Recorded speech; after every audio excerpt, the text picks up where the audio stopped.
Hello, everyone, and I hope you all are doing well. Welcome to the fantasy match preview for the game between New Zealand and Pakistan. This is going to be the first game for New Zealand in their own home summer, and it's going to be a really important game for them right in the build up to that T20 World Cup.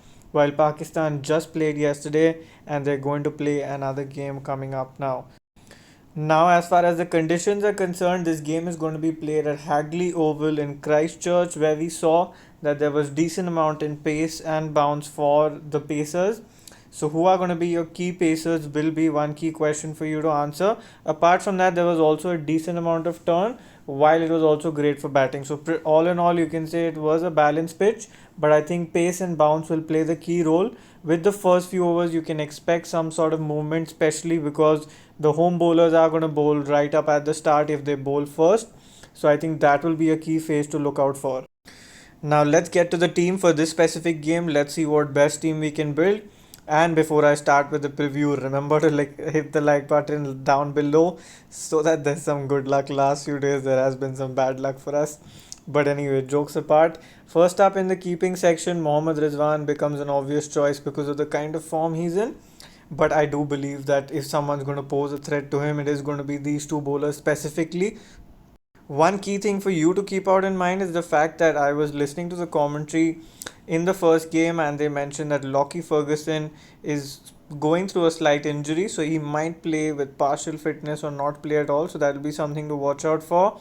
Apart from that, Mitchell Santner and Daryl Mitchell, both of them are going to be unavailable for this game. So that is going to limit New Zealand's options pretty much. In the batting section, when you look at it, Babar Azam, Kane Williamson both become very important choices for you. Third pick, I think I'll still be inclined to go with Martin Guptill because I don't see too many better options. Glenn Phillips is a decent option if he ends up playing, which is going to be the likely scenario. Apart from that, all the other batters have sort of been in up and down form in this whole section. When you look at the all-rounder section, Mohammad Nawaz, Shadab Khan again is not playing at full fitness.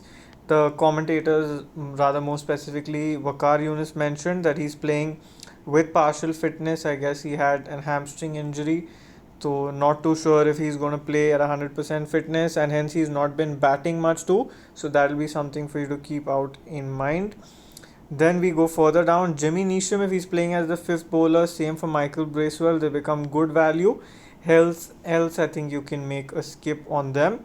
In the bowling section, both of them are going to be locks for me. Adam Milne, if he's bowling first, will be very important, and Ish Sodhi, if he's bowling second. So one of these two guys I will probably pick. Who else are your probable candidates? Harris Roff, I think if he is bowling first, will be a very good candidate. And now you can see we have two slots left in this whole team. We have currently picked up 9 players. I'm currently going with Ish Sodhi.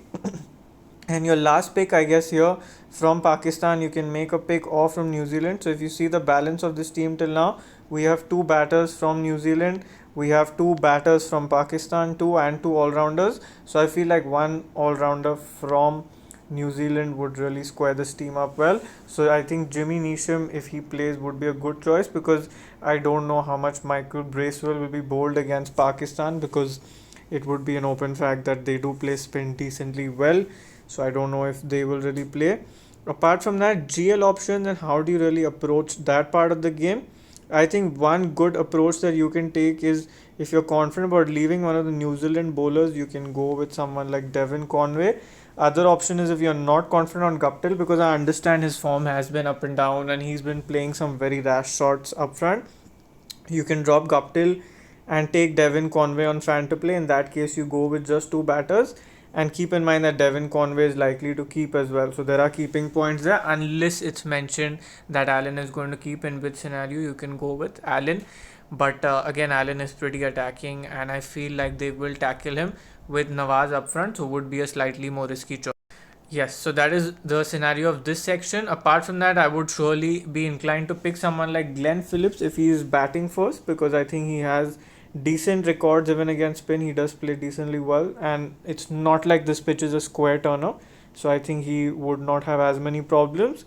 And from Pakistan, I would say the whole of this Pakistani batting are all GL picks because the problem is that Babar and Nawaz pretty much set in and just don't really let the middle order get out and bat. So the day these guys collapse, is the day when the middle order will fire. So I think this is more like a grand league scenario that you can make, where if you feel like one of Babar or Rizwan fall early, then you probably back Masood or you back Haider Ali or Asif Ali. So that is a GL scenario for you to think about.